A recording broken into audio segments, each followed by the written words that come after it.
నమస్తే సదా వత్సలే మాతృభూమే త్వయా హిందూభూమే సుఖం వర్ధితోహం మహామంగళే పుణ్యభూమే త్వదత్తే పతత్వేషకాయో నమస్తే నమస్తే. ఈ శ్లోకం వినగానే మనకి ఆర్ఎస్ఎస్ గుర్తుకొస్తుంది. సేవా సమర్పణ్ సంఘటన్ నినాదము ప్రతిధ్వనిస్తుంది. అఖండ భారత్ ఆశయము గుండెల్లో మారుమోగుతుంది.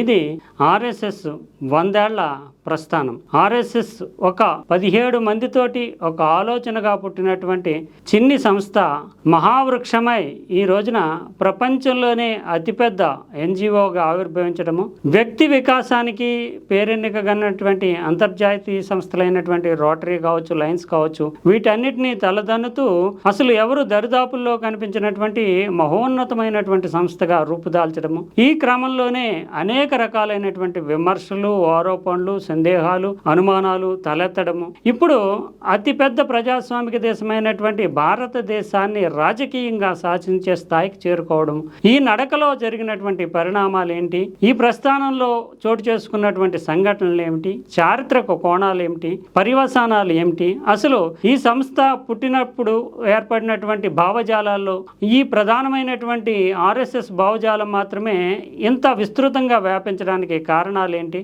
దేశానికి 2 ప్రధానమంత్రుల్ని 36 మంది ముఖ్యమంత్రుల్ని అందించినటువంటి భావజాల వేదికగా ఆర్ఎస్ఎస్ స్వయం చాలకులుగా మొదలైనటువంటి వీరు రాజకీయ రంగంలో ఇంత పెద్ద స్థాయికి ఎదగడానికి కారణమైనటువంటి సంస్థ మూలాలు ఎలా ఉన్నాయి, దాని యొక్క వేళ్లు ఎంత గట్టిగా ఉన్నాయి, క్రమశిక్షణ, అంకితభావం, నిజాయితీ ఈ సంస్థకి ఏ రకంగా దోహదం చేశాయి, ఇవన్నీ అనేక రకాలైనటువంటి కోణాల్లో చర్చించుకోవాల్సినటువంటి సందర్భంగా దీన్ని చూడాల్సి ఉంటుంది. ప్రధానంగా చూసుకుంటే కనుక ఈ సంస్థ ఏర్పాటు సందర్భము, అదే సమయంలో ఎదిగినటువంటి తీరు, ఇప్పుడు ఆ సంస్థ పోషిస్తున్నటువంటి పాత్ర, విభిన్నమైనటువంటి భావజాలాల నుంచి వస్తున్నటువంటి విమర్శలు, ఆరోపణలు, దానికి దీటైనటువంటి సమాధానాలు, ప్రచారం కోరుకోకుండానే పరమోత్కృష్టమైనటువంటి స్థితికి చేరినటువంటి శాఖలుగా విస్తరించినటువంటి ఈ సౌధం, వీటన్నిటిని చూస్తే కనుక ఆర్ఎస్ఎస్ కి సంబంధించినటువంటి భావాలు మనకి అర్థమవుతూ ఉంటాయి. నిజానికి అఖండ భారత్ అనేటటువంటి ఒక ఆశయాన్ని ఆర్ఎస్ఎస్ ఎప్పుడు ప్రవచిస్తూ ఉంటుంది. అఖండ భారత్ అంటే నిజానికి ఆంగ్లేయుల పాలనా కాలంలో భారతదేశం అంతా ఏకమైందని చెప్తా ఉంటారు, కానీ అసలు పురాణాల్లోనే అఖండ భారత్ అనేటటువంటి ఆశయం ఉంది అనేది సవివరంగా సాక్ష్యాధారాలతో ఆర్ఎస్ చెప్తూ ఉంటుంది. ఇప్పుడున్నటువంటి భారతదేశం కంటే విస్తృతమైనటువంటి ప్రాపంచికమైనటువంటి భారతదేశం ఉండేది అనేటటువంటిది, దానికి విష్ణు పురాణం కానీ ఇతరత్ర కొన్ని పురాణాలను కూడా ఆర్ఎస్ఎస్ చెప్పడం అనేటటువంటిది మనకి కనిపిస్తూ ఉంటుంది. ఉత్తరం యత్ సముద్రస్య హిమాద్రే చైవ దక్షిణం వర్షం తత్ భారతం నామ భారతీయాయత్ర సంతతి అంటుంది. అంటే భారతీయులు అనేటటువంటి వాళ్ళు ఉండేటటువంటి ప్రాంతం ఉత్తరాన హిమాలయాల నుంచి దక్షిణం సముద్ర పర్యంతం ఉన్నటువంటి ప్రాంతాలన్నింటిలోని భారతీయులు, భారతదేశము అనేటటువంటి దాన్ని పురాణాలు అంటే కొన్ని వందల ఏళ్ల క్రితం నాటి సాహిత్యాన్ని ఆధారంగా చెప్తూ ఉంటుంది. ఈ ఆర్ఎస్ఎస్ కి మూల భూమిక అయినటువంటి ఆ సంస్కృత శ్లోకంలో కూడా చూస్తే, మాతృభూమి అయినటువంటి తల్లికి వందనం చేస్తున్నాను, ఇక్కడ నేను సుఖంగా జీవించడానికి కారణమైనటువంటి హిందూ భూమికి వందనం చేస్తున్నాను, ఈ హిందూ భూమి పరిరక్షణ కోసం అవసరమైతే కూడా ప్రాణత్యాగానికి కూడా సిద్ధంగా ఉన్నాను అనేటటువంటిది నమస్తే సదావత్సలే మాతృభూమే త్వయా హిందూ భూమే సుఖం వర్ధితోహం మహామంగళే పుణ్యభూమే త్వదర్తే పతత్యావేశకాయో నమస్తే నమస్తే అంటే ప్రాణాన్ని కూడా విడవడానికి సిద్ధంగా ఉన్నాను అనేటటువంటిది. ఇన్ని ఆశయాలు పెట్టుకున్నటువంటి సంస్థ 3 సార్లు నిషేధానికి గురి కావడానికి దారితీసినటువంటి పరిస్థితులు ఏంటి, దాంట్లో ఉండేటటువంటి కారణాలు, ముఖ్యంగా దానిని ఏ రకంగా ఆర్ఎస్ఎస్ నిభాయించుకుని పడిలేచిన కారణంలా మళ్ళీ ముందుకు వెళ్ళగలిగింది. తర్వాత ఈ ఇటీవల కాలంలో చూస్తుంటే కనుక అనేక రకాలైనటువంటి భావజాలాల్లో విమర్శలు ఎదుర్కొన్నటువంటి ఆర్ఎస్ఎస్ లో అందులో వాస్తవికత ఎంత ఉంది, లేదంటే ఆరోపణల స్థాయిలోనే చూడాలా, ఇవన్నీ మనకి అనేక రకాలైనటువంటి అనుమానాలకి తావితిచ్చేటటువంటి అంశాలుగా చెప్పాల్సి ఉంటుంది. అయితే ఈ సంస్థ ఏర్పాటైనటువంటి కాలము తర్వాత దీనిని పొదివి పెద్దది చేసినటువంటి సంచాలకులు అంటే అధ్యక్షత నేతృత్వం వహించినటువంటి వ్యక్తుల యొక్క విశిష్టమైనటువంటి పర్సనాలిటీ, వాళ్ళ యొక్క త్యాగనిరతి, సంస్థ అనేక రకాలైనటువంటి అంటే సంస్థ ఎదిగి కొద్దీ వ్యక్తి స్వార్థం పెరిగినప్పుడు అనేక రకాలైనటువంటి తప్పుదారి పెట్టే పరిస్థితి ఉంది. కానీ ఆర్ఎస్ఎస్ ఎందుకు తప్పుదారి పట్టకుండా రుజుమార్గంలో వెళ్ళడానికి ఏవి కారణాలు దోహదం చేశాయనేవి అనేవి ముఖ్యంగా ప్రతి సంస్థ, ప్రతి ఆర్గనైజేషన్, ముఖ్యంగా పొలిటికల్ పార్టీస్ కానీ, రాజకీయపరమైనటువంటి భావాలు కలిగినటువంటి సంస్థలు కానీ, స్వచ్ఛంద సంస్థలు కానీ ఒక ప్రమాణంగా తీసుకుంటూ బేరీజు వేసుకుని తమ నడవడికని, మార్గాన్ని తీర్చిదిద్దుకోవాల్సినటువంటి అంశాలుగా మనం చెప్పాల్సి ఉంటుంది. 1920 ప్రాంతాలు అంటే 25లో ఆర్ఎస్ఎస్కి ఆలోచనకి ఒక కార్యాచరణ వచ్చింది. కానీ 1920 ప్రాంతంలో చూస్తే భారతదేశంలో 3 రకాలైనటువంటి భావజాలాలతో కూడినటువంటి ఆలోచనలు చుట్టుముట్టాయి. అంటే త్రీ స్ట్రీమ్స్ ఆఫ్ థాట్ అంటారు. అంటే 3 రకాలైన భావజాలాలు. 1917లో రష్యా విప్లవం విజయవంతమైన తర్వాత కమ్యూనిజం అంటే ప్రొలెటేరియన్ అంటే శ్రామిక వర్గ నియంతృత్వంతో పరిపాలన సాగాలి అనేటటువంటి కమ్యూనిజం భావజాలం ఒకటి భారతదేశంలో ప్రవేశించింది. నిజానికి ఈ కమ్యూనిస్ట్ పార్టీ ఆఫ్ ఇండియాని రష్యాలో ఎంఎన్ రాయ్ ప్రారంభించాడు. అంటే అప్పుడు భారతదేశంలో బ్రిటిష్ పరిపాలన ఉంది కనుక ఇక్కడ పార్టీని ప్రారంభించి నడపడం కష్టమనేటటువంటి ఉద్దేశంతో ఆలోచనాధారిని ముందుకు తీసుకెళ్ళడానికి గాను 1920లోనే రష్యాలో ఈ కమ్యూనిస్ట్ పార్టీని, ఇండియన్ కమ్యూనిస్ట్ పార్టీని ఎంఎన్ రాయ్ ప్రారంభించారు. ఇక సోషలిస్ట్ భావజాలం అప్పుడే మొగ్గతొడిగి రామ్ మనోహర్ లోహియా కావచ్చు, సంజీవ్ దేవ్ కావచ్చు, ఇలాంటి వాళ్ళు సామ్యవాదం కావాలి, అంతా కూడా ముందుకు వెళ్ళాలంటే అంతా సమానత్వంతో ఉండాలి అనేటటువంటి భావంతో సోషలిస్ట్ భావజాలం కూడా వచ్చింది. తర్వాత కాలంలో, స్వతంత్రానంతర కాలంలో నెహ్రూ కూడా ఈ సోషలిస్ట్ భావజాలాన్ని అడాప్ట్ చేసుకున్నటువంటి తీరు కనిపిస్తూ ఉంటుంది. ఇప్పుడు కమ్యూనిజం పరిస్థితి, సోషలిజం పరిస్థితి ఎలా ఉందో మనకు తెలుసు. కమ్యూనిజం భావజాలం క్రమక్రమంగా క్షీణిస్తున్నాము. సోషలిజం అనేటటువంటిది కేవలం సోషలిస్ట్ సెక్యులర్ రిపబ్లిక్ అంటూ రాజ్యాంగ పీఠికే పరిమితమైనటువంటి పరిస్థితి మనకి కనిపిస్తుంది. ఇక మరో భావజాలం అంటే వ్యక్తి నిర్మాణం ద్వారా దేశ నిర్మాణం, జాతీయవాద భావన, దేశమంతా కూడా ఒక్కటే, హిందుత్వ అనేటటువంటిది ఒక జీవన విధానంగా దేశం అంతా సంఘటితం కావాలి అంటూ సేవా, సమర్పణ్, సంఘటన్ అనేటటువంటి నినాదంతో పుట్టినటువంటి ఆర్ఎస్ఎస్ ఇప్పుడు ఏ స్థాయిలో విస్తరించింది. అదే సమయంలో పుట్టినటువంటి 2 భావజాలాలు ఇప్పుడు దేశంలో నామమాత్రమైపోవడం, కనుమరుగైపోతున్నటువంటి పరిస్థితుల్లో వ్యక్తి నిర్మాణం, దేశ నిర్మాణం, జాతీయ భావనలో హిందుత్వ సంఘటన అనేటటువంటి లక్ష్యాలతోటి, ఆశయాలతో పుట్టినటువంటి ఆర్ఎస్ఎస్ మాత్రము ఇప్పుడు ప్రపంచంలోనే అతిపెద్ద ఆర్గనైజేషన్ గా 83,000 శాఖలతో దాదాపు 62 లక్షల సభ్యత్వంతో 40 దేశాలకు విస్తరించినటువంటి ఒక సంస్థగా నిలవడము, దాదాపు 57 అనుబంధ సంస్థలతోటి వెలసిల్లడము, అంటే ప్రతి విభాగాన్ని, ప్రతి రంగాన్ని టచ్ చేస్తూ ప్రతి వర్గాన్ని, వర్ణాన్ని కలుపుకుని పోయేటటువంటి తీరుగా శాఖోపశాఖలుగా మారు మూలలకు కూడా విస్తరించడం అనేది జరిగింది. అంటే ఇదొక నిజానికి అందుకే రాజకీయ పార్టీలు కూడా ఆర్ఎస్ఎస్ చూసి భయపడే పరిస్థితి ఏర్పడడానికి ప్రధాన కారణం దీనికి ఉండేటటువంటి అనుసంధానము, నెట్వర్క్, విభాగాలు, దానికి ఉండేటటువంటి సభ్యుల సంఖ్య, ఇతరత్ర అనేక కారణాలుగా మనం చెప్పాల్సి ఉంటుంది. అందువల్లనే భారతీయ జనతా పార్టీ లాంటి పార్టీ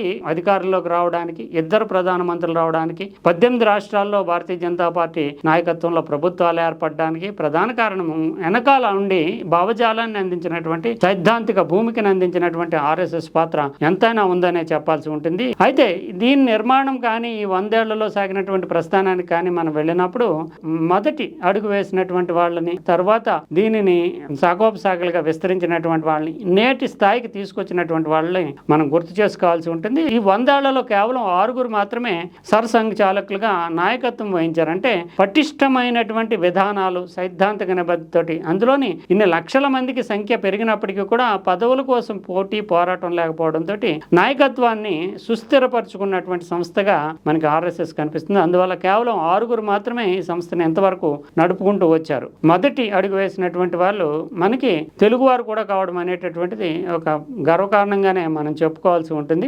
అయితే ఇది ఎంతగా విస్తరించడానికి ప్రధాన కారణము సెలబ్రిటీల నుంచి సామాన్యుల వరకు కూడా ఇంటలెక్చువల్స్, మేధావ వర్గాలు అందరూ కూడా దీంట్లో భాగం అవడం అనేది గొప్ప విశేషంగా. అంటే అనేక విమర్శలు ఉన్నాయి, ఆరోపణలు ఉన్నాయి, లేదంటే దేశానికి సంబంధించినటువంటి భిన్నత్వంలో ఏకత్వం కాకుండా ఓన్లీ ఏకత్వమే అని చెప్తోంది. దీనివల్ల దేశానికి చాలా సమగ్రతకి నష్టం అనేటటువంటి విమర్శలు, ఆరోపణలు కూడా ఉన్నాయి. అన్నప్పటికీ కూడా ఇంటలెక్చువల్ వర్గాలు కానీ, సెలబ్రిటీస్ కానీ, సామాన్యుడు కానీ అందరూ సమాదరించి ఈ రోజున 62 లక్షల సభ్యత్వానికి చేరుకోవడం, 40 దేశాలకు విస్తరించడం, 83,000 శాఖలకు పెరగడం అంటే ఖచ్చితంగా దీంట్లో ఏదో ఉంది. ఆ గొప్ప లక్షణం ఏంటి అనేది చూడాలి. అంటే మనం ఉదాహరణకి మన సెలబ్రిటీస్ చూసుకుంటే కనుక మనకి క్రికెట్ స్టార్స్, సెలబ్రిటీలు చూసుకుంటే వీరేంద్ర సెహ్వాగ్ కావచ్చు, రాహుల్ ద్రావిడ్ కావచ్చు, కపిల్ దేవ్ కావచ్చు, వీళ్ళంతా ఆర్ఎస్ఎస్ మూలాల నుంచి వచ్చిన వాళ్ళు. అంటే డిసిప్లిన్, క్రమశిక్షణ ఆ సంఘ్ శాఖల నుంచి నేర్చుకుని డెవలప్ తమను తాము వ్యక్తిత్వం పరంగా తీర్చిదిద్దుకున్నటువంటి వ్యక్తులుగా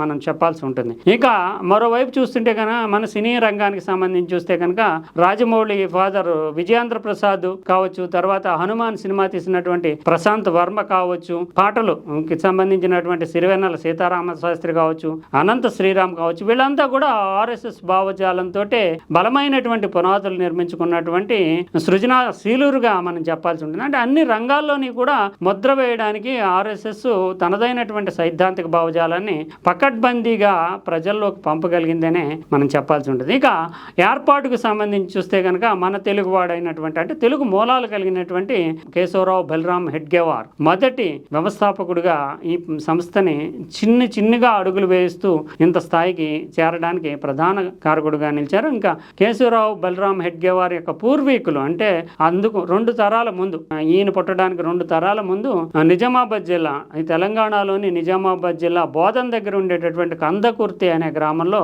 వారు వాస్తవ్యులు. అక్కడ నుంచి నాగ్పూర్కి వలస వెళ్లిపోయి ఆ తర్వాత అక్కడ స్థిరపడ్డారు. 2 తరాల తర్వాత కేశవరావు బలరాం హెడ్గేవార్ పుట్టాడు. కానీ తండ్రి చిన్నప్పుడే, అంటే 10-12 ఏళ్ల వయసులోనే తండ్రిని కోల్పోయాడు. ప్లేగు వ్యాధి విజృంభించడంతో మహారాష్ట్రలో తండ్రిని కోల్పోయి దాదాపు ఒంటరి ప్రస్థానంతో ఆయన వారాల అబ్బాయి లాగా జీవితాన్ని గడిపాడనే మనం చెప్పాల్సి ఉంటుంది. ఆ క్రమంలో ఆయన క్రమక్రమంగా చదువుతూ, నిజానికి ఆర్ఎస్ఎస్ మీద ఉన్న ఒక ప్రధానమైనటువంటి ఆరోపణకి ఇక్కడ కేశవరావు బలరాం హెడ్గేవార్ జీవితాన్ని, ముఖ్యంగా దానికి విమర్శకి ప్రతిస్పందనగా లేదంటే విమర్శను తిప్పికొట్టే అంశంగా ఆయన జీవితాన్ని ఒక ఉదాహరణగా చూపించవచ్చు. ఆయన తనని తాను తీర్చిదిద్దుకోవడంలో కానీ, ఆర్ఎస్ఎస్ ఏర్పాటు కావడానికి దారితీసినటువంటి పరిస్థితులు కానీ, స్వాతంత్రోద్యమంలో హెడ్గేవార్ చాలా కీలకమైనటువంటి, చిన్ననాడే బాల్యంలోనే స్వాతంత్రోద్యమ భావనని పుణిపుచ్చుకున్నటువంటి వ్యక్తిగా మనం కనిపిస్తూ ఉంటుంది. ఎందుకంటే స్వాతంత్రోద్యమంతో ఏమీ సంబంధం లేదంటారు. ఆర్ఎస్ఎస్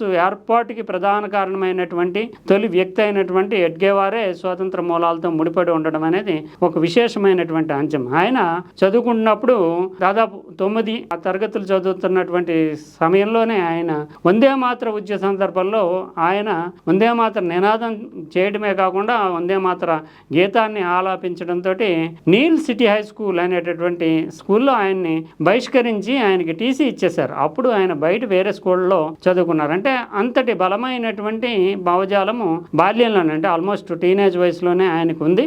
ఆ తర్వాత డాక్టర్ ముంజే, అంటే హిందూ మహాసభకి సంబంధించినటువంటి నాయకుడైనటువంటి డాక్టర్ ముంజే ప్రభావంతో ఆయన చాలా ఆశ్రయం పొందాడు. శిష్యుడిగానే ఆయన చెంత సామీప్యంలో గడిపాడు. తర్వాత ముంజే ప్రోద్బలంతో దీనిలో ఉండేటటువంటి ఇంటలెక్చువల్ క్యాపబిలిటీస్ చూసి కలకత్తాలో వైద్య విద్యకి ప్రోత్సహించాడు. అక్కడ కలకత్తా వెళ్ళిన తర్వాత ఆయన 1906-7 ఆ ప్రాంతాల్లో అక్కడ ఉండేటటువంటి అప్పటికే విప్లవ భావాలు ఉన్నటువంటి అనుశీలన సమితి కావచ్చు, జుగంతర్ కావచ్చు, ఇలాంటి సంస్థలతో కూడా సంబంధాలు పెట్టుకుని వాటికి కొంత సహాయం చేసేటటువంటి పాత్రని డాక్టర్ హెడ్గేవార్ పోషించారు. ఆ సమయంలో కాంగ్రెస్ పార్టీ క్రమక్రమంగా పెరుగుతూ దేశమంతా విస్తరించినటువంటి సంస్థగా పెరిగినటువంటి పరిస్థితుల్లో అప్పటికి లోకమాన్య బాల గంగాధర్ తిలక్ కాంగ్రెస్లో అగ్రనాయకుడిగా ఉన్నాడు. ఆయన అతివాద భావజాలంతో లాలా లజపత్ రాయ్, బిపిన్ చంద్రపాల్, తిలక్, అంటే లాల్ బాల్ పాల్ త్రైమ్ అనేటటువంటిది దేశంలో అతివాద కాంగ్రెస్ పార్టీలో శాఖకి, ఆ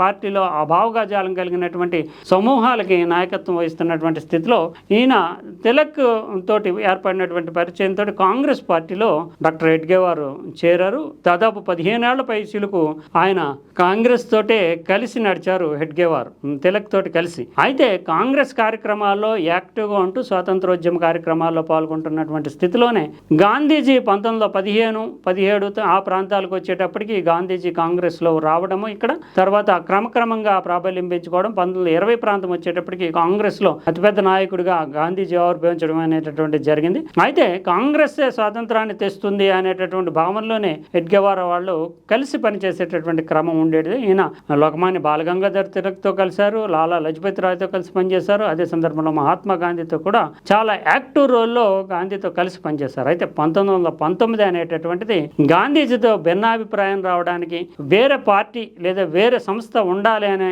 హెడ్గేవార్ భావించడానికి కారణమైందని చెప్పాలి. టర్కీలో ఖలీఫా పదవిని, అంటే బ్రిటిషర్స్ ఖలీఫా పదవిని రద్దు చేసి మతపర మతపరమైనటువంటి ప్రపంచాన్ని శాసించేటటువంటి ఆ పదవి ఉండకూడదు అనుకోవడం, దానికి నిరసనగా ఇండియాలో ఉండేటటువంటి ఆలీ సోదరులు అంటే మహమ్మద్ అలీ, షౌకత్ అలీ అనేటటువంటి వారు ప్రధానంగా ఖిలాఫత్ ఉద్యమాన్ని ప్రారంభించి బ్రిటిష్ కు వ్యతిరేకంగా ఉద్యమం చేయడం అనేటటువంటిది చాలా పెద్ద ఎత్తున దేశంలో ముస్లిం సమాజాన్ని సంఘటితపరచడానికి కారణమైంది. ఈ సందర్భాన్ని గాంధీజీ వినియోగించుకుంటూ సహాయ నిరాకరణ కావచ్చు, లేదంటే భవిష్యత్తులో బ్రిటిష్కు వ్యతిరేకంగా చేసే ఉద్యమాల్లో కావచ్చు, విభజించి పాలిస్తున్నటువంటి బ్రిటిష్ ప్రభుత్వానికి వ్యతిరేకంగా దేశమంతా ఏకం కావాలంటే, ముస్లిం సమాజం సైతము కలిసి రావాలంటే వాళ్ళ యొక్క రిలీజియస్ సెంటిమెంట్గా మారినటువంటి ఈ ఖలీఫా పదవి ఖిలాఫత్ ఉద్యమానికి కాంగ్రెస్ పార్టీ మద్దతు ఇవ్వాలని, కాంగ్రెస్ పార్టీ ఖిలాఫత్ ఉద్యమానికి మద్దతు ఇచ్చేలాగా ఆయన ప్రయత్నం చేయడము, ఖిలాఫత్ ఉద్యమానికి కాంగ్రెస్ మద్దతు ఇవ్వడంతో ఒక రిలీజియస్ ఇష్యూని తీసుకుని జాతీయ భావానికి సంబంధించినటువంటి పాలిటిక్స్ లో ప్రవేశపెట్టడాన్ని ఎడ్గేవార్ వాళ్ళు జీర్ణించుకోలేనటువంటి స్థితిలో గాంధీజీతోటి ఒక భిన్నాభిప్రాయం ఏర్పడడం, ఒక స్వచ్ఛందమైనటువంటి జాతి నిర్మాణానికి ఉపయోగపడేటటువంటి సంఘటిత శక్తి ఉండాలి అనేటటువంటి ఆలోచనకి మొదటి మొగ్గ ఖిలాఫత్ ఉద్యమం సందర్భంగా ఎడ్గేవార్లో తల మొగ్గింది అని ఆయన రచనలు కానీ, లేదంటే ఇతరులు ఆయన గురించి రాసినటువంటి రచనల్లో కానీ మనకి స్పష్టంగా అర్థమవుతూ ఉంటుంది. అంటే ఆయన స్పష్టంగానే ఈ ఆలోచనకి సంబంధించినటువంటి పునాది వేసుకోవడానికి ఈ ఉద్యమం కూడా కారణమైందనే చెప్పాల్సి ఉంటుంది. అయినప్పటికీ కూడా నిజానికి వెంటనే బయటకు వచ్చేసేసి ఆయన ఏమీ ప్రత్యేకమైనటువంటి కార్యక్రమాలు చేపట్టలేదు. కాంగ్రెస్ లోనే ఉన్నారు. 1920 ప్రాంతంలో నాగ్పూర్లో జరిగినటువంటి కాంగ్రెస్ సమావేశాల్లో ఒకనొక కమిటీకి కన్వీనర్ గా కూడా ఉన్నారు. 1922లో కూడా కాంగ్రెస్ సమావేశాల్లో పాల్గొని కాంగ్రెస్ కార్యాచరణ ముందుకు తీసుకెళ్లారు. అదే సందర్భంలో సహాయ నిరాకరణలో భాగంగా ఈయన చేసినటువంటి ప్రసంగాలు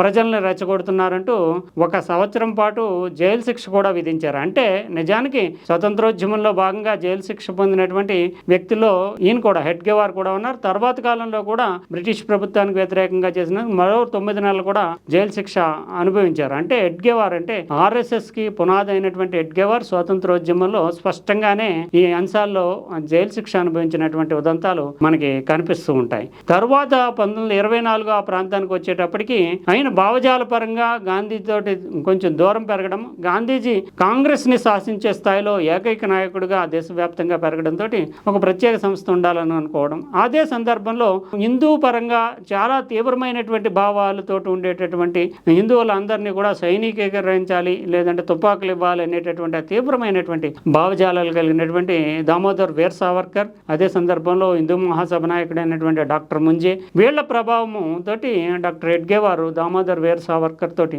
చర్చలు జరిపిన తర్వాత జైల్లో ఆయన భావజాలాన్ని అందిపుచ్చుకుంటూ ఒక సంస్థ నిర్మాణం చేయడానికి, అదే సందర్భంలో వ్యక్తి నిర్మాణం అంటే డిసిప్లిన్తో కూడినటువంటి వ్యక్తి నిర్మాణం ద్వారా దేశ నిర్మాణం జరుగుతుంది. దేశ నిర్మాణం అంటే rebuilding the nation. Already Bharat అనేటటువంటి భావనకు ఒక ప్రాతిపదిక ఆర్ఎస్ఎస్ దగ్గర ఉంది. రీబిల్డింగ్ ద నేషన్ అది పర్సనాలిటీతో జరగాలి. అంటే శక్తి అంటే ముక్కు కండరాలు ఇనుప నరాలు ఉన్నటువంటి యువత కావాలని వివేకానందుడు ఏ రకంగా ఆశించాడు. స్వాతంత్రానికి కానీ జాతిని సంఘటితం చేయడానికి కానీ యువతలో శారీరక దారుఢ్యము మానసిక వికాసం ఉండాలంటూ భావంతో ఆర్ఎస్ఎస్ కి సంబంధించినటువంటి సంస్థని పునాది వేయడానికి ఎడ్గేవార్ ఒక పథకం అంటే ఆలోచన ప్రణాళికని రచించారు. ఇది 1925 విజయదశమి నాడు తనకి సన్నిహితంగా ఉండి తన ఆలోచనలతోటి కలిసి నడిచేటటువంటి కొందరు వ్యక్తులు అంటే 17 మంది వ్యక్తులతోటి ఒక ఇంట్లో అంటే సమావేశమయ్యారు 1925 విజయదశమి. అది అప్పటి సెప్టెంబర్ 27, 1925 విజయదశమి సందర్భం. అప్పుడు తొలి సమావేశాన్ని జరిపి ఒక సంస్థను పెట్టుకుని క్రమక్రమంగా మన భావజాలంతో దేశవ్యాప్తంగా విస్తరించాలనేటటువంటి తొలి అడుగు పడింది 1925 విజయదశమి రోజున. ఆ తర్వాత వీళ్ళ ఆలోచనలు పంచుకుంటూ ప్రాబల్యాన్ని పెంచుకుంటూ నాగ్పూర్ పరిసరాలు ఇతరత్ర ప్రాంతాలకి క్రమక్రమంగా ఈ 17 మంది విస్తరించడము చెప్పడము ఇవన్నీ జరిగిన తర్వాత మళ్ళీ మరోసారి చిన్న చిన్న సమావేశాలు జరుపుకున్నప్పటికీ విస్తృత స్థాయిలో శాఖలు పెరుగుతున్నాయి అనుకున్న సందర్భంలో ఏం చేయాలి అనుకుంటూ 1926 ఏప్రిల్ 29న మళ్ళీ ఒకసారి వీళ్ళంతా కూర్చున్నప్పుడు ఒక పేరు పెట్టాలనుకున్నారు. ఆ పేరు పెట్టాలనుకున్నప్పుడు ఏం పేరు పెట్టాలి అనేటటువంటి ఒక 3 పేర్లు అంటే భారతోద్ధారక్ మండల్, రాష్ట్రీయ స్వయం సేవక్ సంఘ్, జరీ పట్వారీ మండల్ అని 3 పేర్లతోటి వాళ్ళు తెచ్చించుకున్న తర్వాత దీంట్లో రాష్ట్రీయ స్వయం సేవక్ సంఘ్ అంటే సేవాభావంతో కూడి ఉంటుంది కనుక ఆ పేరుకి 26 మంది హాజరైతే 20 మంది దానికి అనుకూలంగా ఓటు వేయడంతో ఆ సంఘం ఏర్పడింది. అప్పట్లో హెడ్గేవార్ని ఇంకా సర్సంఘ్ చాలక్ లాంటి ఇంకా సంస్థ పెద్దగా విస్తరించలేదు, కానీ సంఘ ప్రముఖగా ఆయన్ని ఎన్నుకోవడము, తర్వాత అన్ని శాఖలు కూడా విస్తృతంగా ప్రచారాలతోటి రాష్ట్రమంతా విస్తరించినట్టు అప్పుడు ముంబై ప్రెసిడెన్సీలో అంతా కూడా విస్తరించినటువంటి పరిస్థితిలో ముంబై ప్రెసిడెన్సీ అంతా. ఆ తర్వాత 1929లో నవంబర్లో దీనికి అన్ని శాఖల్ని సమన్వయం చేసి దిశానిర్దేశం చేసి సైద్ధాంతికమైనటువంటి భావాన్ని అందించేందుకు నేతృత్వం వహించేటటువంటి వ్యక్తి ఉండాలి. దీనికి పునాది ఎవరైతే వేశారో, సీడ్ ఎవరైతే వేశారో ఆ ఎడ్గేవారే దానికి తగిన వ్యక్తి అంటూ 1929లో నవంబర్లో సర్ సంఘ్ చాలక్ అనేటటువంటి అంటే సర్వోన్నతుడైనటువంటి వ్యక్తిగా అధ్యక్షుడిగా ఎడ్గేవార్ని 1929లో నవంబర్లో ఎన్నుకున్నారు. అక్కడి నుంచి ఆ 10 ఏళ్ల పాటు అంటే 1940 వరకు కూడా ఎడ్గేవార్ జీవించారు. ఆ 40 వరకు కూడా వివిధ సైద్ధాంతికమైనటువంటి బలాన్ని ఇవ్వడము, తర్వాత సంస్థ కట్టు తప్పకుండా చూడడం అంటే హింసాత్మక చర్యలకు పాల్పడకుండానే సంస్థ తాను అనుకున్నటువంటి బాటలో నడవడానికి అనుగుణమైనటువంటి క్రమశిక్షణను అందించడము, శారీరక దారుఢ్యము పెంచేటటువంటి క్రమం, విస్తృత సంఖ్యలో తమ సిద్ధాంతాన్ని నచ్చేవాళ్ళు మెచ్చేవాళ్ళని చేర్చుకోవడం అనేటటువంటి భావంతో ఎడ్గేవారు ఆ సంస్థని నడుపుతూ వెళ్లారు. తర్వాత ఆ మహారాష్ట్ర అంతా కూడా సంస్థ విస్తరించడానికి, మహారాష్ట్ర అంటే అప్పట్లో బొంబాయి ప్రెసిడెన్సీ అంటే గుజరాత్, మహారాష్ట్ర ఇవన్నీ కలిసి ఉండేటటువంటి ప్రాంతం, అంతటా కూడా ఈ సంస్థను విస్తరించడానికి ప్రయత్నం చేశారు. 1940లో ఆయన మరణించిన తర్వాత మాధవరావు సదాశివ్ గోల్వాల్కర్ ఈ బాధ్యతలు అంటే సర్ సంఘ్ చాలక్ బాధ్యతలు తీసుకున్నారు. నిజానికి ఎడ్గేవారే స్వయంగా గోల్వాల్కర్ ని ఎంపిక చేశారు. అంటే ఈ సంస్థను ముందుకు తీసుకెళ్లగలిగినటువంటి భావ పరంపర, మేధా సంపత్తి ఉన్నటువంటి వ్యక్తిగా గోల్వాల్కర్ ని గుర్తించారు. అంటే గోల్వాల్కర్ నిజానికి చాలా ఇంటలెక్చువల్ వర్గంతో ముందుగా ఈ సంస్థ ఏర్పాటు అవ్వడం కానీ, నడవడం కానీ, భావజాలాన్ని తీసుకెళ్ళడం కానీ జరిగిందని చెప్పాలి. ఎందుకంటే డాక్టర్ జీ ఎడ్గేవార్ని, డాక్టర్ జీ అంటే ఆయన వైద్య విద్య చదువుకున్నాడు, డాక్టర్ జీ అనేవారు. ఆ తర్వాత ఇప్పుడు చూస్తే కనుక ప్రొఫెసర్ అంటే గురూజీ అని పిలిపించుకునేటటువంటి జువాలజీ అంటే జంతు శాస్త్ర ప్రొఫెసర్, బెనారస్ హిందూ విశ్వవిద్యాలయంలో జంతు శాస్త్ర ప్రొఫెసర్గా ఉన్నటువంటి గోల్వాల్కర్ తర్వాత బాధ్యతల్ని స్వీకరించారు. గోల్వాల్కర్కి హిందూ ఇతిహాసాలతో, పురాణాలతో, స్మృతులతో, జాతీయ సంఘటనలతోటి ఆయనకు బలమైనటువంటి పునాది ఉండడం వల్ల ఒకానొక సందర్భంలో గోల్వాల్కర్ని ఆల్మోస్ట్ పూరి శంకర పీఠానికి ఆచార్యులుగా రావాలి, శంకరాచార్యులుగా అంటే పీఠాధిపతిగా రావాలని కూడా అభ్యర్థన వచ్చినప్పటికీ తన కార్యక్రమం వేరే ఉందంటూ ఆయన దాన్ని తిరస్కరించారు. అంటే అంతటి మేధాశక్తి, తర్వాత భారతీయ ఐతిహ్యంతో ముడిపడి ఉన్నటువంటి వ్యక్తి కావడం వల్ల గోల్వాల్కర్ గురూజీ అనే పిలుస్తూ ఉంటారు. సుదీర్ఘకాలం ఇప్పటి వరకు కూడా ఆర్ఎస్ఎస్లో అతి ఎక్కువ కాలము నాయకత్వం వహించినటువంటి వ్యక్తిగా గురూజీ గోల్వాల్కర్ అంటారు. అంటే బంచ్ ఆఫ్ థాట్స్ అంటే ఆలోచన దారిని విస్తరించడము, తర్వాత ఇది దేశవ్యాప్తమైనటువంటి సంస్థగా పెరగడానికి గోల్వాల్కర్ చేసినటువంటి కృషి చాలా ఎక్కువనే చెప్పాల్సి ఉంటుంది. ఎందుకంటే ఈయన సమయంలో అనేక సవాళ్లు ఎదుర్కోవడం కావచ్చు, సంక్షోభాలు ఎదుర్కోవడం కావచ్చు, తర్వాత సంస్థ విస్తరించడానికి ఆయన తీసుకొచ్చినటువంటి ప్రణాళికలు కావచ్చు, ఇవన్నీ ఆర్ఎస్ఎస్ని చాలా పటిష్టవంతం చేశాయని చెప్పాలి. ఈయన 1940 నుంచి 73 వరకు అంటే 33 ఏళ్ల పాటు దీనికి నాయకత్వం వహించినటువంటి వ్యక్తి గురూజీ. అయితే ముఖ్యంగా ఈయన తీసుకున్న తర్వాత సంస్థ శాఖలు పెట్టుకుని ఎక్కడికక్కడ పరిమితం అయిపోకుండా సంస్థల్ని నిరంతరం ప్రజల్లోకి తీసుకెళ్లేటటువంటి వ్యక్తులు ఉండాలి.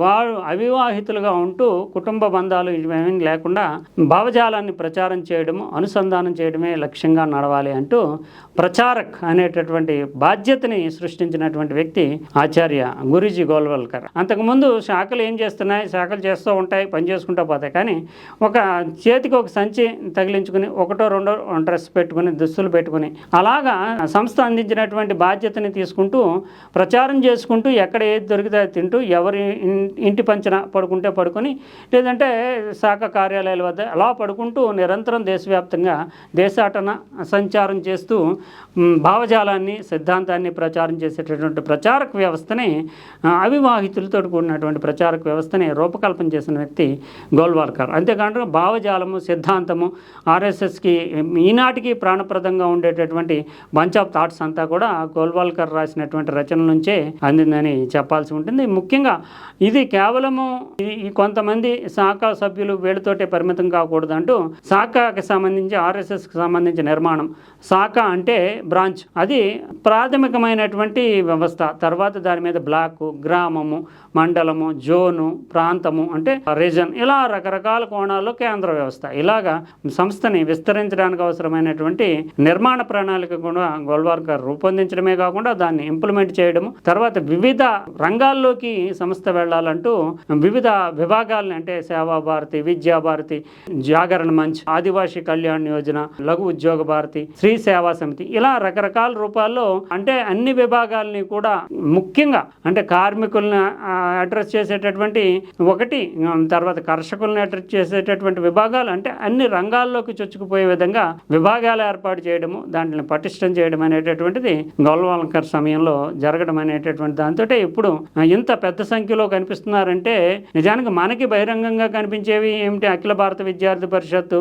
భారతీయ జనతా పార్టీ, విశ్వ హిందూ పరిషత్తు, బజరంగ దళ్, ఇలాంటి కొన్ని సంస్థలు మాత్రమే మనకి బహిరంగంగా కనిపిస్తాయి. కానీ ప్రతి విభాగంలోని అంటే గిరిజనుల మీద కృషి చేసేందుకు కూడా ప్రత్యేకమైనటువంటి, అంతెందుకు ముస్లింలకు సంబంధించి పనిచేసేటటువంటి ముస్లిం మంచ్ లాంటివి కూడా దీంట్లో భాగంగా ఉండడము, ఇలా రకరకాల రూపాల్లో దాదాపు 65 వరకు సంస్థల్ని స్థాపించడం అనేటటువంటిది ఆ కాలంలోనే చోటు చేసుకుంది. తర్వాత ఏకలవ్య పాఠశాలలు అంటూ ఒక్క చోట అంటే గిరిజన ప్రాంతాల్లో ఉంటూ అక్కడ విద్యార్థులకి పాఠాలు బోధించడం, సాయంత్రం అయ్యేటప్పటికి అక్కడ ఉండేటటువంటి పల్లెల్లో ప్రాథమిక వైద్య సదుపాయాలు అందించడము, ముఖ్యంగా సరస్వతి శిశు మందిర్లు, సరస్వతి విద్యాలయాలు ఏర్పాటు చేసి దేశవ్యాప్తంగా దాదాపు 35,000 సంస్థల్ని, విద్యా సంస్థల్ని ఏర్పాటు చేయడం, ఇవన్నీ క్రమక్రమంగా జరగడానికి గోల్వాల్కర్ యొక్క పునాది అనేటటువంటిది మనకి కనిపిస్తూ ఉంటుంది. తర్వాత చూస్తే కనుక 1973లో గోల్వాల్కర్ శకం ముగిసిన తర్వాత వచ్చినటువంటి దత్తాత్రేయ దేవరాష్ బాలాసాహెబ్ అంటారు.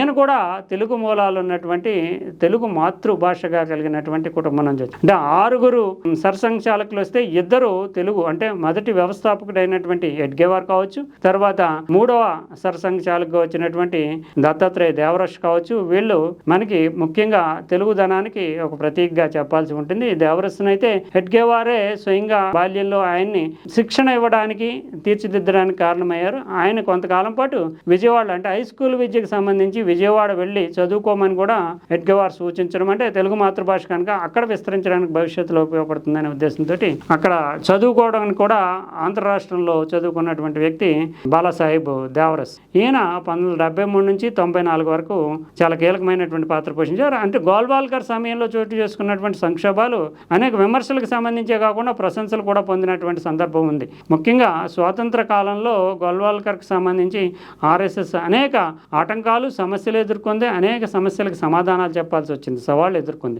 స్వాతంత్రోద్యమం పతాక స్థాయికి చేరినటువంటి పరిస్థితుల్లో 1942లో క్విట్ ఇండియా ఉద్యమ సమయంలో అసలు క్విట్ ఇండియాకి ఆర్ఎస్ఎస్ సపోర్ట్ చేయాలా లేదా, లేదంటే అప్పటికి కొన్ని రాష్ట్రాలు, కొన్ని ప్రాంతాల్లో భారత జెండాలను ఎగరవేసుకుని స్వతంత్రం ప్రకటించుకున్నారు. కానీ తర్వాత కాలంలో బ్రిటిష్ సైన్యం వచ్చి వాటన్నిటిని తొలగించింది. ఆ సందర్భంలో చాలా తీవ్రమైన ఒత్తిడిని గోల్వాల్కర్ ఎదుర్కొన్నటువంటి సమయం ఉంది 1942లో.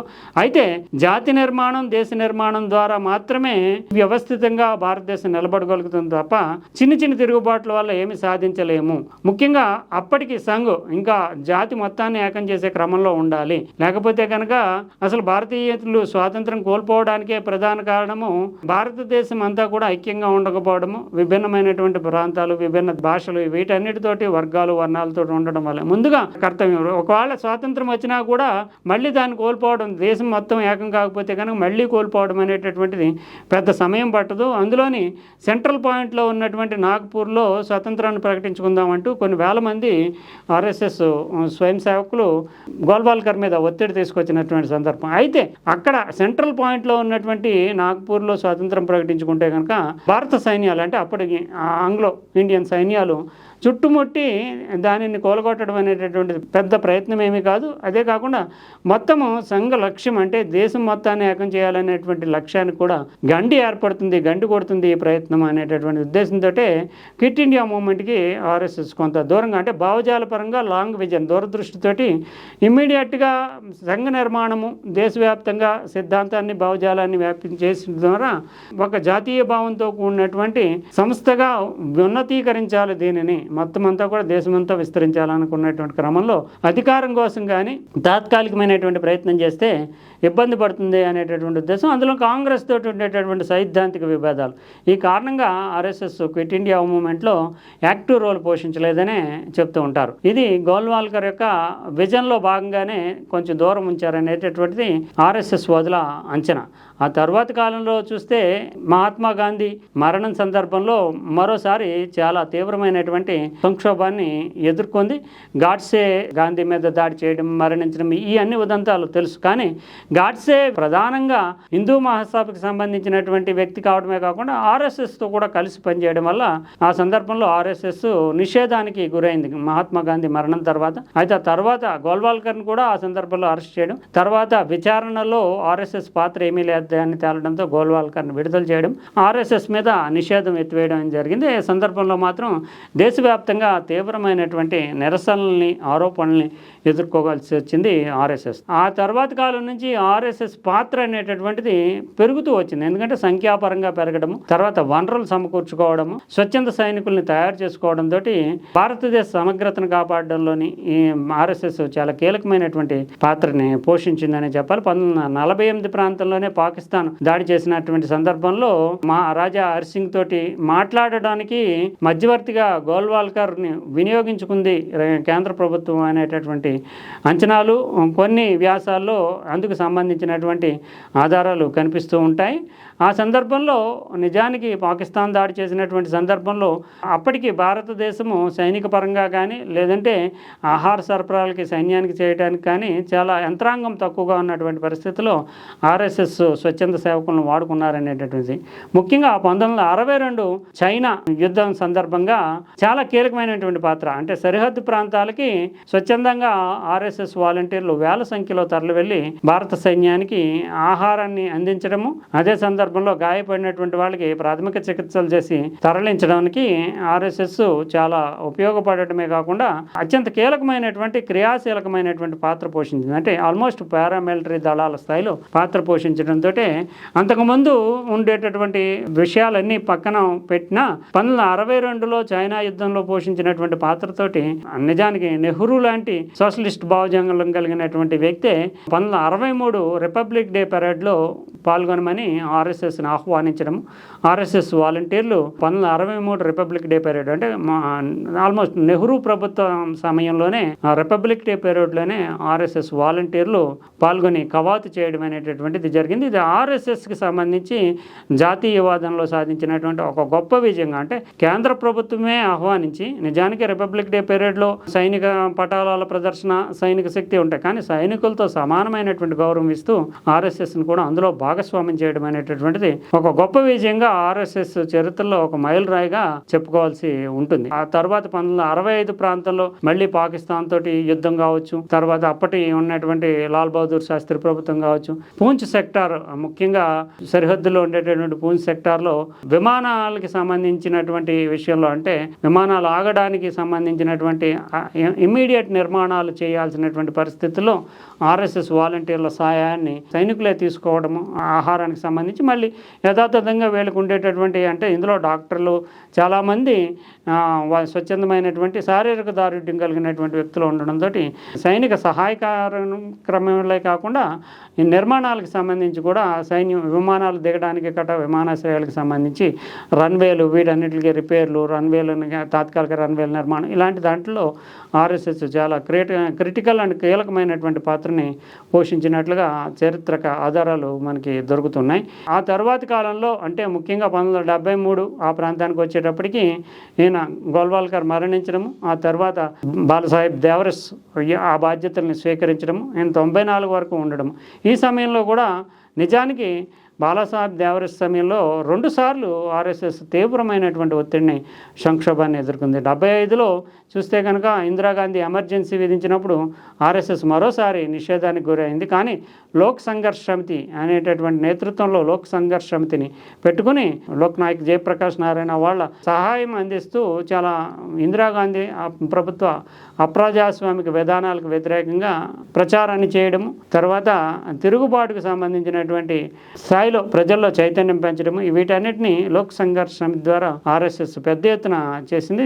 ఒక తరం నాయకులు అంటే ఇప్పుడు ఉండేటటువంటి నరేంద్ర మోడీ కావచ్చు, వెంకయ్య నాయుడు కావచ్చు, మురళీ మనోహర్ జోషి కావచ్చు, ఇటువంటి నాయకులంతా తయారు కావడానికి ఆ ఎమర్జెన్సీ కాలంలో లోక్ సంఘర్ష్ సమితి చాలా ఉపయోగపడిందనే చెప్పాల్సి ఉంటుంది. ఆ తరువాత చూస్తే కనుక మళ్ళీ 91, 92 సమయంలో బాబ్రీ మసీద్ ఘట్టం తర్వాత మళ్ళీ ఆర్ఎస్ఎస్ మీద నిషేధం విధించడం, ఆర్ఎస్ఎస్ పాత్రకు సంబంధించినటువంటి ఆధారాలు ఏమీ లేనటువంటి సందర్భంలో మళ్ళీ నిషేధం ఎత్తివేయడం. ఆ తర్వాత కాలంలో రాజకీయాలు తమని నియంత్రిస్తున్నాయి, రాజకీయాలనే తాము నియంత్రించాలనేటటువంటి స్థాయిలో ఆర్ఎస్ఎస్ ఒక పొలిటికల్ ఎజెండాను కూడా పెట్టుకుంటూ 1984లో ఆర్ఎస్ఎస్ అప్పటికీ బలంగా ఉన్నప్పటికీ ఆర్ఎస్ఎస్ ఒక రకంగా చెప్పాలంటే రాజకీయాలను పూర్తి స్థాయిలో ప్రభావితం చేయాలనేటటువంటి భావనలో ఉండేది కాదు. సంస్థ యొక్క ప్రధాన లక్ష్యం జాతీయ భావనలు సంఘటితపరచడం దేశాన్ని అనేటటువంటి లక్ష్యంతో ఉన్నటువంటి ఆర్ఎస్ఎస్ ఆ తర్వాత కాలంలో చూస్తే కనుక ముఖ్యంగా రాజకీయ ఎజెండాను చేపట్టాల్సినటువంటి పరిస్థితి ఏర్పడిందనే చెప్పాల్సి ఉంటుంది. 84లో ఒక రకంగా మూడ్ ఆఫ్ ద నేషన్ అంటే ఇందిరాగాంధీ మరణించిన సందర్భంలో కాంగ్రెస్ పార్టీకి అనుకూలంగా ఉన్నటువంటి సందర్భంలో కాంగ్రెస్ పార్టీ నెగితే ఏమిటి, కొత్త ప్రయోగం, కొత్త నాయకుడు వస్తున్నాడు అనే ఉద్దేశంతో ఆర్ఎస్ఎస్ భారతీయ జనతా పార్టీని భుజాన వేసుకోలేదు, భారతీయ జనతా పార్టీకి పెద్ద ఎత్తున ప్రచారం చేయలేదు. ఆ సందర్భంలోనే చూసాము వాజ్పేయి లాంటి నాయకులు కూడా ఓడిపోయినటువంటి విషయం కనిపిస్తూ ఉంటుంది 84లో. అంటే ఒక రకంగా చెప్పాలంటే ఆర్ఎస్ఎస్ బీజేపీకి భుజం మీద వేసుకున్నటువంటి సందర్భం కాదు, కాంగ్రెస్ పార్టీ ప్రజల యొక్క భావాలు సెంటిమెంట్కి అనుగుణంగా ఉంది కనుక ఆ క్షణాన ఆర్ఎస్ఎస్ తన పాత్రని కుదించుకుందనే చెప్పాల్సి ఉంటుంది. ఆ తర్వాత కాలంలో 91, 92లో నిషేధం తర్వాత పూర్తిగా ఒక పొలిటికల్ వింగ్ని బలపరిచి దేశాన్ని మార్చాలంటే రాజకీయ అధికారం కూడా పొలిటికల్ వింగ్ ఉండాలనేటటువంటి భావన అయితే ఆర్ఎస్ఎస్ కలిగింది. ఆ తర్వాత తాము స్వయంగా రాజకీయాల్లో ఉండడం అనేది ఆర్ఎస్ఎస్ సిద్ధాంతాలకి విధానాలకి విరుద్ధం కనుక భారతీయ జనతా పార్టీ బలపడడానికి ఆర్ఎస్ఎస్ చాప కింద నీరులా పనిచేయడమే కాకుండా తమ ప్రచారకులు కావచ్చు, తమ విభాగాలు కావచ్చు, అనుబంధమైనటువంటి సంస్థలు కావచ్చు, వీటన్నిటి ద్వారా బీజేపీని బలోపేతం చేయడానికి ఆర్ఎస్ఎస్ పెద్ద ఎత్తున కృషి చేసింది. ముఖ్యంగా దేవరస్ సమయంలో చూస్తే కనుక ఒక్కొక్కరు ఒక్కొక్క ఎజెండా తోటి ఈ సర్సంఘచాలకులంతా కూడా దేశవ్యాప్తంగా సంస్థ బలపడడానికి కారణమయ్యారు. ప్రధానంగా దేవరస్ సమయంలో అయితే అన్టచబిలిటీ అంటే అస్పృశ్యత అనేటటువంటిది ఉండకూడదు, అంటరానితనం అనేటటువంటిది దేశంలో జాతిని విభజిస్తుంది అంటూ అంటరానితనం నిర్మూలనకి కృషి చేయడము, దానికి సంబంధించినటువంటి విధి విధానాలపై ప్రచారం చేయడమే కాకుండా కులాంతర వివాహాలకు సంబంధించి ప్రోత్సాహం ఇవ్వడము, ఇలా ఒక ఎజెండాని సామాజికమైనటువంటి మార్పుకు సంబంధించినటువంటి ఎజెండాని ఇంప్లిమెంట్ చేయడానికి దత్తాత్రేయ దేవరస్ చాలా కృషి చేశారని ఆర్ఎస్ఎస్ వాదులు చెప్తారు. చారిత్రకంగా ఉండేటటువంటి ఆధారాలు కూడా అదే వెల్లడిస్తూ ఉంటాయి. ఆ తర్వాత కాలంలో 94లో ముఖ్యంగా రజ్జుభయ్య, ఈయన కూడా ఇంటలెక్చువల్సే ఆర్ఎస్ఎస్కి నాయకత్వం వహించారనడానికి రజ్జుభయ్య ఒక ఉదాహరణగా చెప్పాల్సి ఉంటుంది. అలహాబాద్ యూనివర్సిటీలో భౌతికమైనటువంటి శాస్త్రవేత్త అంటే ఫిజిక్స్ డిపార్ట్మెంట్కి ఆయన హెడ్ అంటే ఆచార్యుడు. ఈయన సర్ సివి రామన్ యొక్క శిష్యుడు, నోబెల్ బహుమతి గ్రహీత అయినటువంటి సర్ సివి రామన్ యొక్క శిష్యుడు. సివి రామన్ వద్దనే ఈయన మేధోశక్తి దేశానికి ఉపయోగపడుతుంది అని గుర్తింపు పొందినటువంటి వ్యక్తి అణు భౌతిక శాస్త్రంలో పరిశోధనలు చేయడానికి ఫెలోషిప్ సివి రామన్ ఈయనకి అందించాడు. అంటే అంతటి ఇంటలెక్చువల్ అన్నాడు, అణు భౌతిక శాస్త్రంలో పరిశోధనలు చేయదగినటువంటి గొప్ప వ్యక్తిగా రజ్జుభయ్య గుర్తింపు పొందాడు. అంతేకాకుండా ఈయన రజ్జుభయ్య దగ్గర వీళ్ళంతా కూడా అంటే విశ్వనాథ్ ప్రతాప్ సింగ్ లాంటి వాళ్ళు రజ్జుభయ్య శిష్యులు, అంటే ఆయన దగ్గర చదువుకున్నారు. ఆ స్థాయి వ్యక్తిత్వం కలిగినటువంటి మేధోపరమైనటువంటి శక్తి కలిగినటువంటి రజ్జుభయ్య 94 నుంచి 2000 వరకు ఆర్ఎస్ఎస్ని సర్సంఘచాలకుగా నాయకత్వం వహించారు.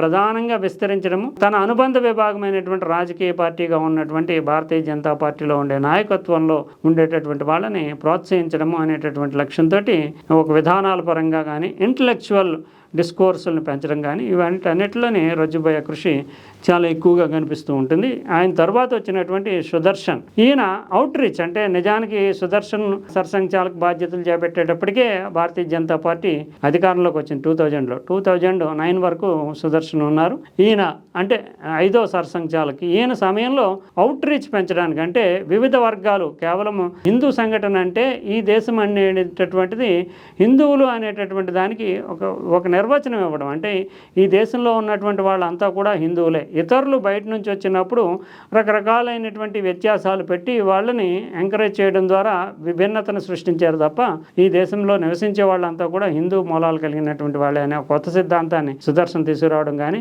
మసీదులు అంటే ప్రత్యేకించి పండుగలు అంటే ముస్లింల యొక్క పండుగలు కానీ క్రిస్టియన్స్ పండుగలు కానీ జరిగినప్పుడు వాళ్ళని గ్రీట్ చేయడము, వాళ్ళతోటి సమావేశాలు జరపడము, వారితో కలిసి కొన్ని విందుల్లో పాల్గొనడము, ఇలా ఈ రకంగా సుదర్శన్ అవుట్ రీచ్ పెంచడం అంటే ఆర్ఎస్ఎస్ యొక్క భావజాలాన్ని మిగిలినటువంటి వర్గాల్లో కూడా బలోపేతం చేయడానికి, వాళ్ళతోటి సమన్వయం అనుసంధానం పెంచుకోవడానికి సుదర్శన్ చేసినటువంటి కృషిని ఘనతరమైనదిగా చెబుతూ ఉంటారు. ఆ తర్వాత నుంచి చూస్తే కనుక మోహన్ భాగవత్ 2009 నుంచి ఇప్పటి వరకు కొనసాగుతూ ఉన్నారు సర్సంఘచాలకుగా. ఆయన ప్రధానంగా చేసినటువంటి కృషి ఏంటంటే ఉన్నటువంటి అపోహలు, ఆర్ఎస్ఎస్ మీద ఉండేటటువంటి అపోహలను తొలగించడము, ప్రముఖులు అంటే ఆర్ఎస్ఎస్ భావజాలాన్ని వీళ్ళు వ్యతిరేకిస్తారు, వీళ్ళు దూరంగా పెడతారు అనుకున్నటువంటి వాళ్ళందరినీ కూడా ఆహ్వానించి ఆర్ఎస్ఎస్ ఇది అని చెప్పడానికి ప్రయత్నించడం. అందులో భాగంగానే ప్రణబ్ ముఖర్జీ అంటే జీవితాంతము కాంగ్రెస్లోనే ఉన్నటువంటి ప్రణబ్ ముఖర్జీని ఆర్ఎస్ఎస్ హెడ్ క్వార్టర్కి తీసుకొచ్చి స్పీచ్ ఇప్పించడం కానీ, ప్రణబ్ ముఖర్జీ ఆర్ఎస్ఎస్ గురించి ఏమనుకుంటారని చెప్పడం కానీ, అదే సమయంలో ఈయన్ని ప్రత్యేకించి మోహన్ భగవత్ని రాష్ట్రపతి భవన్ కంటే మొట్టమొదటిసారిగా ఆర్ఎస్ఎస్ సర్సంఘచాలకుని రాష్ట్రపతి అధికారికంగా ఆహ్వానించి విందు ఇవ్వడం అనేటటువంటిది అంటే ఒక ఘనతరమైనటువంటి రికార్డు 2017కి సాధించినటువంటి విజయంగా. నిజానికి ఆర్ఎస్ఎస్ అన్ని భావజాలాలతోటి అన్ని రకాలైనటువంటి సిద్ధాంతాలతో కూడా సమన్వయం చేసుకోగలుగుతుంది అనే దాన్ని నిరూపించినటువంటి వ్యక్తిగా మోహన్ భగవత్ని చెప్తారు. ఇప్పుడు ఆయన కూడా అనేక రకాలైనటువంటి ముస్లిం మత పెద్దలతో, క్రిస్టియన్ మత పెద్దలతో వాళ్ళందరితోటి సమావేశాలు జరపడము, నేషనల్ ఇంటిగ్రిటీ దిశలో వాళ్ళందరినీ కూడా అనుసంధానం చేసేటటువంటి ప్రయత్నం చేయడం అనేది మనకి కనిపిస్తూ ఉంటున్నటువంటిది. ఇది ఆర్ఎస్ఎస్కి సంబంధించి సర్సంఘచాలకులు పోషించినటువంటి ఒక ప్రధానమైనటువంటి పాత్రగా చెప్పుకోవాల్సి ఉంటుంది. అయితే ఇన్ని శాఖలుగా ఎంత విస్తారంగా వచ్చినటువంటి ఆర్ఎస్ఎస్ ఇప్పుడు ప్రపంచంలో 1905లోనే వ్యక్తి నిర్మాణం అంటే వ్యక్తి నిర్మాణం అయితే అంటే డిసిప్లిన్డ్గా అంకిత భావంతో నిజాయితీతో వ్యక్తి నిర్మాణం అయితే దేశం కూడా నిర్మాణం అవుతుంది. అటువంటి వ్యక్తులతో కూడినటువంటి దేశం అనేటటువంటిది దీని యొక్క ప్రధానమైనటువంటి లక్ష్యం కనుక నిజానికి వ్యక్తిత్వ వికాసంలో మనుషులను తీర్చిదిద్దాలంటూ 1905లోనే రోటరీ క్లబ్ ఆవిర్భవించింది విదేశాల్లో. కానీ రోటరీ క్లబ్ ఈ రోజున చూస్తే కనుక 19 లక్షల మంది సభ్యత్వంతో ప్రపంచంలో ఉంది. కానీ తర్వాత 1917లో లయన్స్ క్లబ్ కూడా ఇదే ఆశయాలతో వచ్చింది. కానీ ఇప్పుడు 14 లక్షల సభ్యత్వాలతో మాత్రమే ఉంది లయన్స్ క్లబ్. వ్యక్తి నిర్మాణం అనేటటువంటి ఒక చిన్న విషయంలో మాత్రం.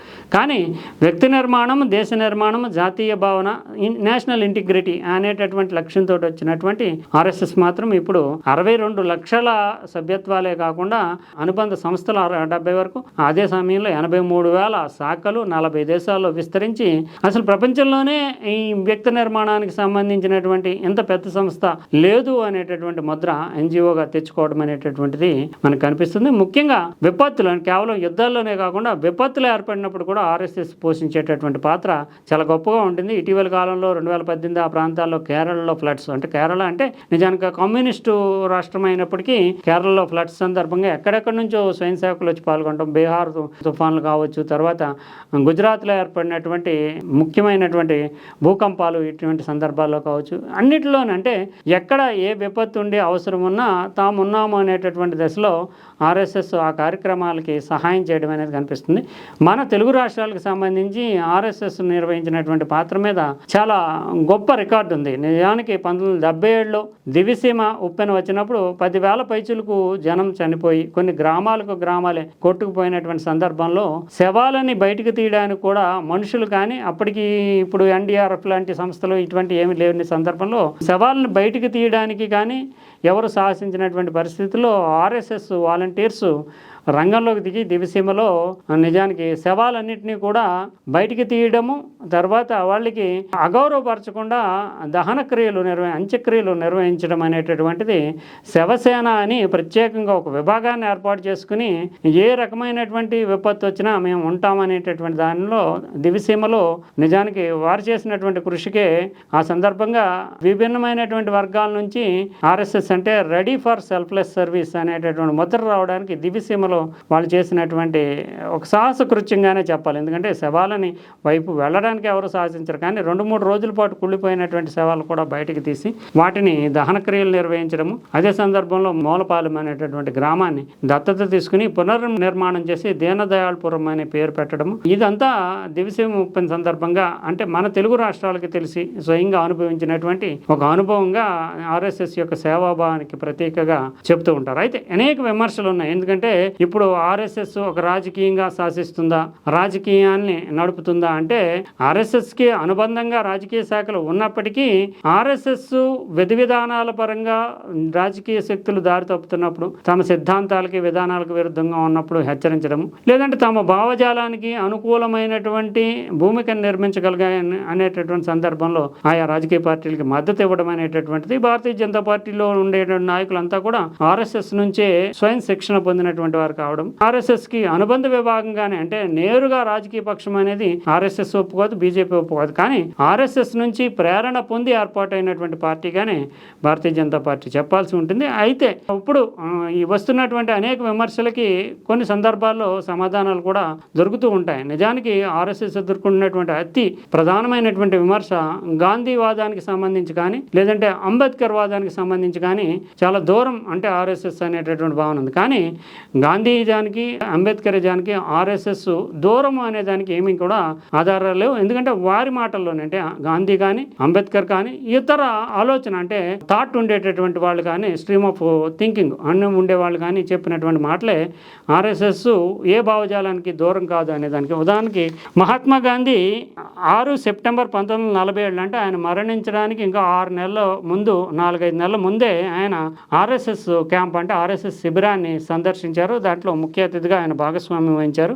ఆ సందర్భంలో ఆయన చేసినటువంటి వ్యాఖ్యలు, when I visited RSS camp I was very much impressed by your discipline and complete absence of untouchability.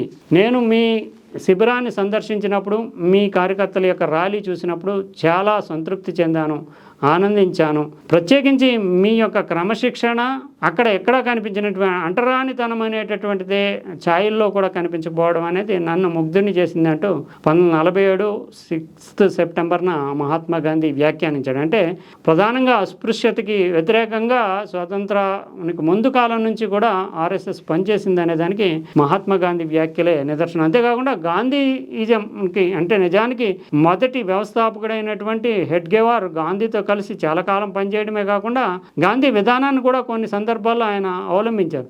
Mahatma Gandhi పేద ప్రజలకు రీచ్ అవ్వడానికి రైళ్లలో ఆయన ప్రయాణించినప్పుడు 3rd క్లాస్ కంపార్ట్మెంట్ 3వ తరగతిలో మాత్రమే ప్రయాణించేవాడు.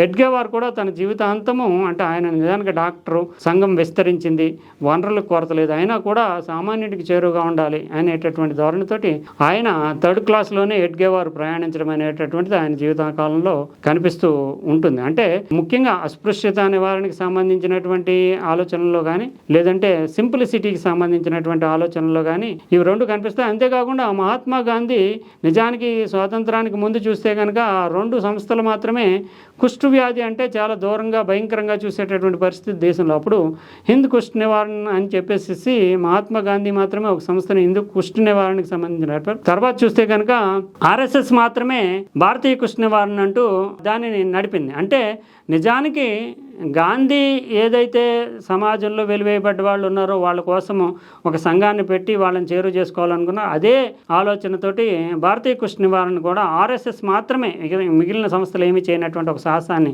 చేసింది. అందువల్ల కొన్ని విషయాల్లో అంటే సైద్ధాంతిక విషయాల్లో గాంధీజంతో చాలా విభేదాలు ఉన్నప్పటికీ కార్యాచరణ పరంగా కానీ సమాజాన్ని చేరువ చేసుకునే విషయంలో కానీ గాంధీతోటి విభేదాలు కానీ ఏమీ లేవు. భిన్నమైనటువంటి అభిప్రాయాలు ఉండడంతో గాంధీజానికి కొంత దూరం అయ్యారు తప్ప ఆలోచనల కార్యాచరణలోని ఒక సామీప్యత అనేటటువంటిది కనిపిస్తుంది అనే దానికి ఇదొక ఉదాహరణగా మనం హెడ్గేవార్ విషయాలు కానీ కుష్టు నివారణ సంఘాన్ని కానీ అస్పృశ్యతకి సంబంధించినటువంటి అంటరానితనానికి సంబంధించి కానీ చెప్తాం. ఇంకా రాజ్యాంగ నిర్మాత అయినటువంటి అంబేద్కర్ కూడా మహారాష్ట్ర నుంచే వచ్చారు. ఆయనకి సంబంధించి చూస్తే కనుక అంబేద్కర్ కూడా ఆర్ఎస్ఎస్ని సంబంధించి చాలా ప్రశంసనాత్మకమైనటువంటి అభినందించినటువంటి ఘట్టాలు కనిపిస్తూ ఉంటాయి. నిజానికి గాంధీ లాంటి వాళ్ళు కాంగ్రెస్లోని ఈ రకమైనటువంటి క్రమశిక్షణ అంకిత భావం వస్తే కనుక ఈ చాలా వేగవంతంగానే స్వాతంత్రం వస్తుంది అని వచ్చి ఉండేది, లేదంటే భవిష్యత్తు కూడా బలంగా ఉంటుంది అనేటటువంటి ఆలోచనలు కూడా చేశారనేది కొన్ని వ్యాసాల్లో అర్థమవుతుంది. ఇక అంబేద్కర్కి సంబంధించి మే 10, 1939లో అంబేద్కర్ చేసినటువంటి వ్యాఖ్యలు. ఐఎమ్ సర్ప్రైజ్డ్ టు ఫైండ్ స్వయం sevaks moving about in absolute equality and brotherhood without even caring to know the castes of the others. అంటే స్వయం సేవకులు కలిసిపోయి నడవడము, సహోదర భావము, పక్కనున్న వాడిది ఏం కులం అనేది కూడా తెలుసుకోకుండా వాళ్ళు సమైక్యం అవడాన్ని చూస్తుంటే చాలా ఆశ్చర్యపోయాను, ఆనందపడ్డాను. ఇది కదా కావాలంటే నిజానికి అంటరానితనం మీద అంబేద్కర్ చాలా కృషి చేశాడు. వెనకబడినటువంటి అట్టడుగు వర్గాల కోసం రిజర్వేషన్లు కూడా పనిచేసింది. అందువల్ల ఈ ఆర్ఎస్ఎస్లో ఉండేటటువంటి ఈ సంస్కృతిని చూసి అంబేద్కర్ చాలా అభిమానించినటువంటి ఘట్టాలు ఆయన మాటల్లోనే కనిపిస్తూ ఉంటాయి. ఇక సోషలిస్ట్గా ముద్రపడినటువంటి మన మాజీ ప్రధాని చంద్రశేఖర్ చూస్తే ఆయన కూడా ఆర్ఎస్ఎస్కి సంబంధించి ఇచ్చినటువంటి ప్రశంస ఒక ఘనమైనటువంటి రికార్డు, అంటే హిస్టరీలో నమోదు చేయాల్సినటువంటి ఘట్టంగానే మనం చెప్పాలంటే వివిధ రకాలైనటువంటి భావజాలం కలిగిన వాళ్ళు ఆర్ఎస్ఎస్ తోటి వివిధ సందర్భాల్లోని దీని పనితీరు బాగుంది, కార్యాచరణ బాగుంది అనడానికి ఉదాహరణగా అంటే సోషలిస్ట్ అయినటువంటి చంద్రశేఖర్ యొక్క వ్యాఖ్యలు చెప్పాలి. Swadeshi Suraksha Abhiyan, a movement launched by RSS is not just an economic agitation but a move to protect the integrity and identity of India. భారతదేశం యొక్క స్వదేశీ సురక్ష అభియాన్ అనే ఉద్యమాన్ని ఏదైతే చేపట్టారో అది కేవలము ఒక ఉద్యమమే యాక్టివిటీయే కాదు, అది భారతదేశం యొక్క ఇంటిగ్రిటీ, సమగ్రతని, ఐడెంటిటీ, భారతీయతని అంటే కాపాడేటటువంటి ఒక మూవ్, అంటే ఒక కదలికగా ఉద్యమంగా చూడాలి అంటూ చంద్రశేఖర్ చెప్పింది. కానీ ఇవన్నీ చూస్తే కనుక జాతీయ సమగ్రత, జాతీయ భావం వీటన్నిటి దృష్టిలోని ఆర్ఎస్ఎస్ మూలమూలంలోకి చొచ్చుకుపోవడం వల్లే ఈ 100 ఏళ్ల ప్రస్థానంలో అంత బలంగా నిలబడగలిగింది, అంత పెద్ద ఎత్తున ప్రజల్లోకి చొచ్చుకోగలిగింది. అంతేకాకుండా భారతదేశానికి విలువైనటువంటి అంటే 2 ప్రధానమంత్రుల్ని, 36 మంది ముఖ్యమంత్రుల్ని, ఇంకా అంతేకాకుండా ఆదివాసీ కళ్యాణ్ పరిషత్ అనేటటువంటి గిరిజనుల్లో పనిచేసేటటువంటి విభాగం నుంచి ప్రత్యేకమైనటువంటి అంటే వాళ్ళకి విద్య, వైద్యము, వాళ్ళలో చైతన్యం కలిగించడానికి ఏర్పాటు చేసినటువంటి ఆదివాసీ కళ్యాణ్ పరిషత్ నుంచి ఇప్పుడు ఛత్తీస్గఢ్కి ముఖ్యమంత్రిగా ఉన్నటువంటి వ్యక్తి కూడా ఈ ఆదివాసీ కళ్యాణ్ పరిషత్ నుంచి రావడం అనేది ఆర్ఎస్ఎస్ సాధించినటువంటి ఒక గొప్ప విజయంగా చూడాలి. ఏదంటే నాగరికులు అంటే అర్బన్ టౌన్లో ఉన్నటువంటి వాళ్ళు, లేదంటే ఆల్రెడీ ఎడ్యుకేటెడ్ పీపుల్లోకి వెళ్ళడం కాకుండా కొండల్లో గొట్టల్లో ఉన్నటువంటి వాళ్ళలో కూడా చైతన్యం కలిగించడానికి చేసినటువంటి కృషి ఫలితంగానే ఈ రోజున ఛత్తీస్గఢ్ ముఖ్యమంత్రి ఆ స్థాయికి రాగలిగారు అనేది మనం అర్థం చేసుకోవాల్సి ఉంటుంది. అందువల్లనే ఆర్ఎస్ఎస్ మీద ఎన్ని విమర్శలు, ఆరోపణలు ఎన్నున్నా కూడా జాతీయ సమగ్రతా కోణంలో కానీ ఒక సైద్ధాంతికమైనటువంటి భావజాలంలో కానీ ఎక్కడా వెనకడుగు వేయకపోవడం అనేది కనిపిస్తుంది. ప్రధానంగా ఈ సంస్థ ఇంతగా నిలబడి ఉండడానికి ముఖ్య కారణము క్రమశిక్షణ. అంతేకాకుండా ఒక సంస్థ సక్సెస్ అయిన వెంటనే ఆ సంస్థలో పనిచేసే వాళ్ళంతా కూడా అధికారం కోసము అవినీతి మార్గాలు పట్టడానికి ప్రయత్నిస్తుంటారు. కానీ ఆర్ఎస్ఎస్లో పనిచేసిన వాళ్ళు ఎవరు కూడా అధికారం కోసం వెంపర్లాడకపోవడము, అవినీతి మార్గాలను వెతుక్కోకపోవడం, పవర్ సర్కిల్ అంటే రాజకీయంగా అధికారంలో ఉన్న వాళ్ళకి సన్నిహితమై వేరే అక్రమాలు చేసుకోవాలని చూడకపోవడం వల్లే ఆ సంస్థ యొక్క పునాదులు దెబ్బతినకుండా పటిష్టంగా ఉండడానికి నిజాయితీతో కూడినటువంటి క్రమశిక్షణని సంస్థలో నెలకొల్పుకోవడమే ప్రధాన కారణంగా చెప్పాలి. ఇదే వ్యవస్థని ఇలా మరింత ముందుకు తీసుకెళ్తే మరో 100 ఏళ్ళైనా సరే వ్యక్తి నిర్మాణానికి చాలా అవసరమైనటువంటి సంస్థగా ఆర్ఎస్ఎస్ని మనం చెప్పుకోవాలి.